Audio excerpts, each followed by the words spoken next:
दर्शक बंधु आज आपण मैंने तोरी तो सीरियल देखापी पाइबे एक जबरदस्त एपिसोड। आज देखिए जे आज पुलिस इन्वेस्टिगेशन कर सारिबा परे आज जशोदा देवी को गिरफ कर सारा परिवार लोक मैंने दुखरे भांगी पड़े। ठीक से समय एमती किसी ट्विस्ट आसब जहाँकि आपण मैंने केबे भी भाभी नथिले।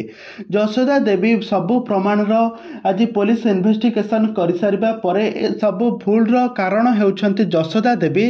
तो जशोदा देवी को गिरफ कर तेज दर्शक बंधु एवं तोरी तो सीरियल कहानी रे आग को कौन आसब नुआ ट्विस्ट कौन आसब नुआ परिवर्तन ताहा सब किसी जानापी हेले भिडियोटी को पूरा शेष पर्यंत देखंतु।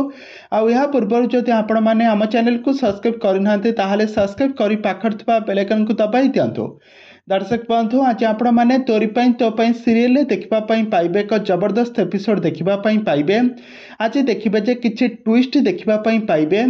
देखिए जे जशोदा देवी को आज पुलिस गिरफ कर पुलिस आज सन्देह कर जशोदा को कह जशोदा मैडम अनुष्कर जितेबाला एमती अवस्था है आपण केउठी थिले। तापर जशोदा कहे मो गोटे इंपोर्टाट मीटिंग रे मो बाहर थी। तापर पुलिस कहे आपण तो फोन रो लोकेशन से अगस्ती परिवार से घरे देखौथला तुम्हें एमती मिछ कही पुलिस को ठकी जाई परिबो नहीं। तापर रूही कहब से मिछ कहउचंती से मो बापा को मारिदेबा पई षड्यंत्र करछंती मु केबे भी तांको छाड़िबे नहीं।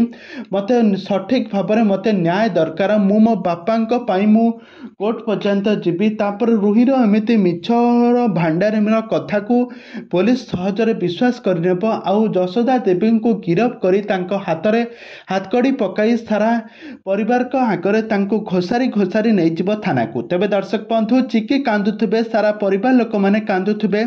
एबे कौन आसब कहानी रे एबे कौन आसब नुआ ट्विस्ट कौन आसब नुआ परिवर्तन ताहा सब किछि जानिबा पई हेले आपण माने आम चैनल सहित जोड़ी होई रुहंतु। आम चैनल को सब्सक्राइब करी पाखर थिबा बेल आइकन को दबाई दियंतु।